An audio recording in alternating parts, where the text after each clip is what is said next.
What's cracking, guys? Today, I'm gonna do something that you guys have probably wanted me to do for a long while now, and it's actually recommend some freaking anime!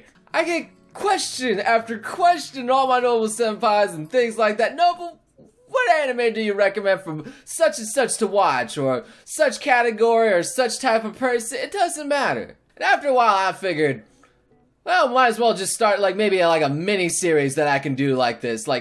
Anime you should watch. Maybe 10 of them. At least as long as there's 10 to recommend. Now this isn't gonna be some sort of top 10 list. I'm not gonna be rating any of these, and they're not even gonna be any particular order of my preference. They're just things that I have watched that I want to recommend to you because they have actually touched me emotionally.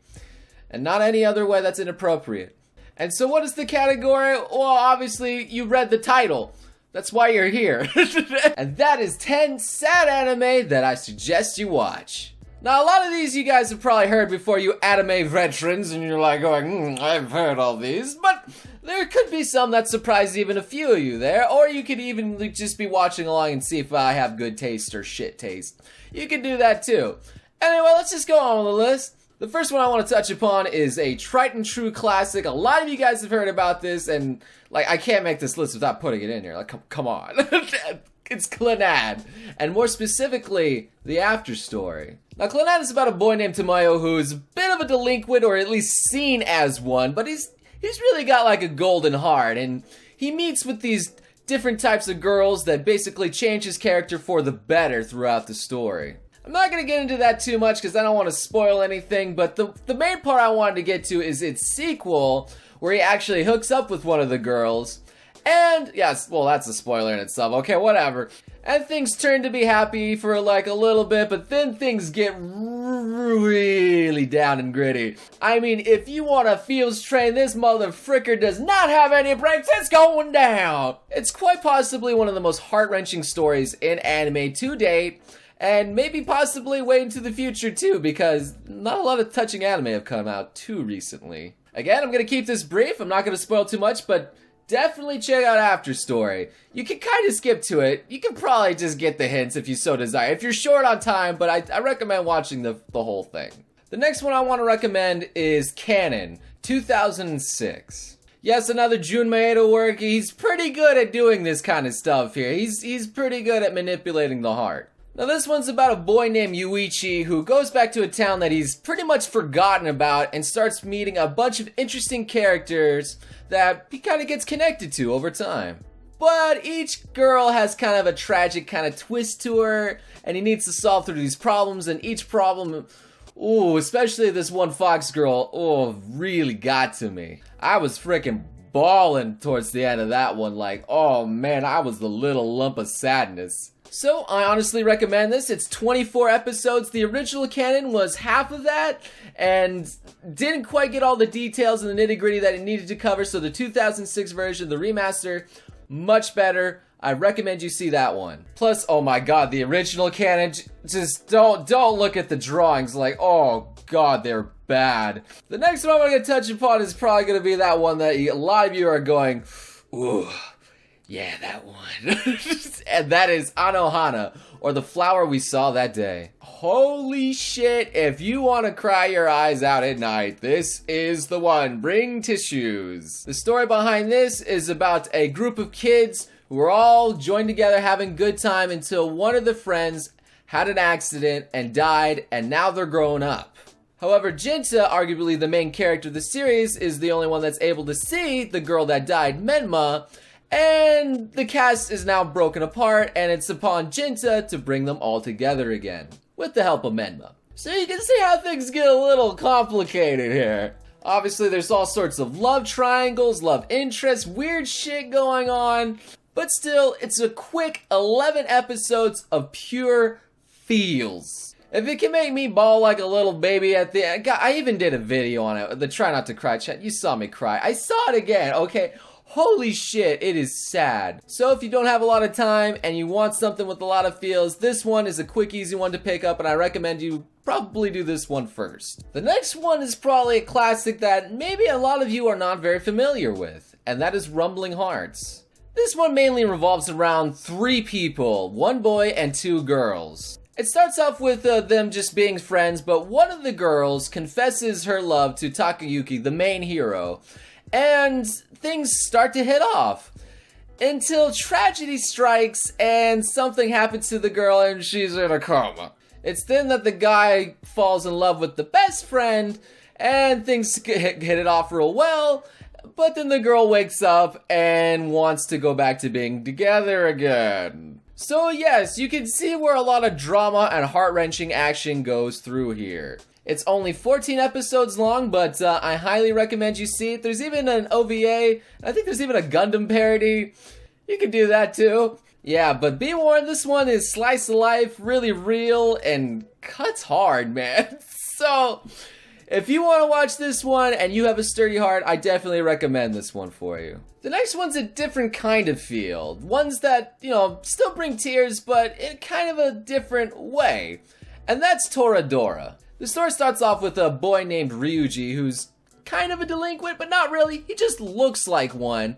And another girl named Taiga who's dubbed the Palm Top Tiger because of her harsh personality. The story revolves around them being interested in each other's best friend, and so things get a little crossed and, loves keeps going different ways, back and forth. It's a very interesting mix and it does get a little bit feely. Especially towards the end, Jesus. However, it's not as hard-hitting as the other ones because this is kind of a comedy, but it's still drama and slice of lifey, so it's a good mix of everything. There's 25 episodes of it. I suggest you watch it if you just want to get it started on the feels train. If you want to ease yourself into it, this is the one you want to go to. Plus, it's actually one of my favorite anime. And the next one is actually a very recent anime that came out, super feely.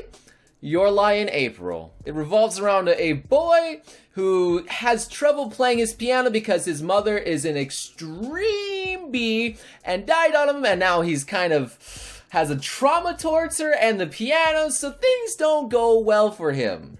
That is until he meets Kaori, a violinist, who gets him back into it because he has a crush on her and he wants to play music with her, and she's very pushy to getting him to play with her. But of course, Kosei has a few friends that tag along with him that also get involved in the love triangle, and plus, the whole trauma dealing with the mother, him getting to gradually play again, and also the girl herself has a very bad secret she's hiding.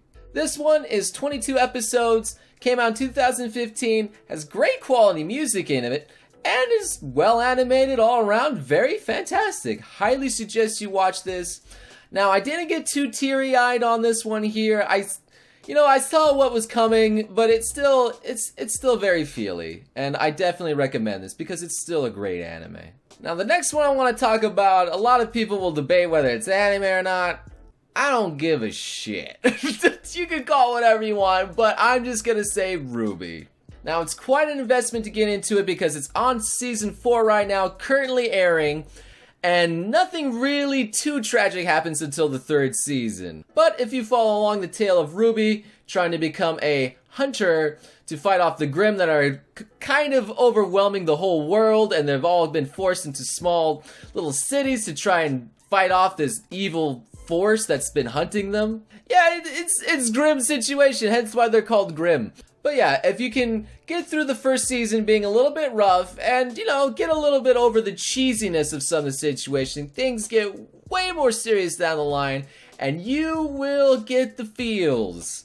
Oh, you will get the feels. So I highly recommend watching it. It's all on YouTube for free, so go ahead and check it out. The next one I want to recommend is another recent one that came out, and that is Plastic Memories. Now, this one accomplished me to be very teary-eyed and misty-eyed within the first goddamn minutes. So if you want your feels on, there you freaking go. And what the show's about is a boy named Sukasu who has the job of rounding up giftias, or these robots that are very human-like androids, and just to collect them before they turn hostile after about 9 years of service. Basically, these human robots breaking down. And what happens is he tends to get a little attached to some of them, and it's very heartbreaking seeing some of this go down. It kind of reminds me of the whole Time of Eve anime, or even Chobits. it's along those same lines. It's basically kind of fighting between whether these robots are just robots or perhaps something more human in nature.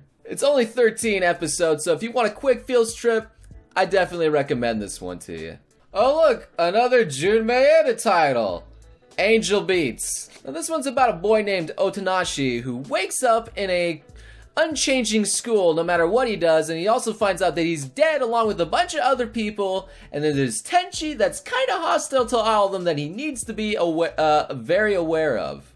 Or so he thinks. It's a very interesting setup of watching these people kind of cope with their new reality and trying to get used to it or trying to change it and find out what's wrong with them or how they can move on from this kind of setting. It's very, very interesting. The only one downside I felt to this was, since there was such a large cast of characters and every single character had some sort of tragic thing happen to them, it kind of muted after a while. It's just like, oh, what's this one's tragic backstory? So it got a little bit kind of washed out towards the end, but it was still very much a feels trip.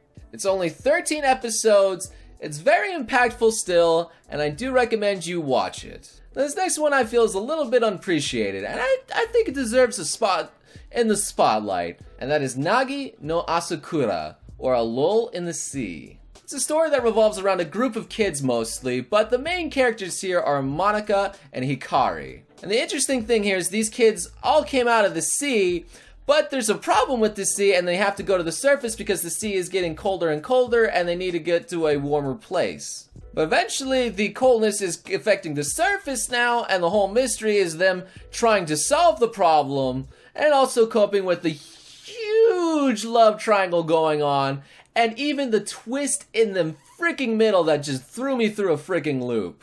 A lot of unexpected things happen into it that I never saw coming.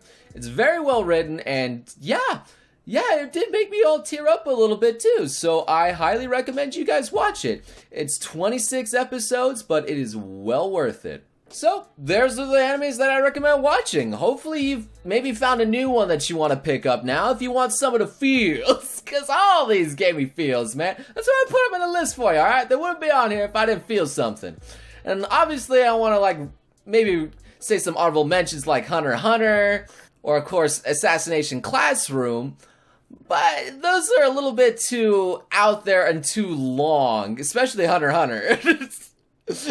Because they require a little bit too much investing in it to get to the really sad part, where it's not really the main focus of it. Regardless, I hope maybe you guys found that I have good taste. Hopefully. Maybe? Or maybe you're gonna find some good taste in anime out there. That's the main thing here. And if you guys want to watch an ad-free 1080p streams of this in HD, there is a link below to Crunchyroll. Last pause, baby. Go ahead and hit that up. Get that 1 month free trial. Check these out. I put them in a list of the ones that are on there so you guys can watch it yourself. And finally, if you guys want me to do this, make another list here of other topics you want me to cover, then go ahead and leave it in the comments. And if you see one that you want me to cover, maybe upvote it and put it towards the top so I can see it and say, okay, these people want like this kind of suggestion list. So yeah. Anyway, once again, thank you guys so much for watching, and I hope to see you beautiful sons of guns again next time. You crazy mother...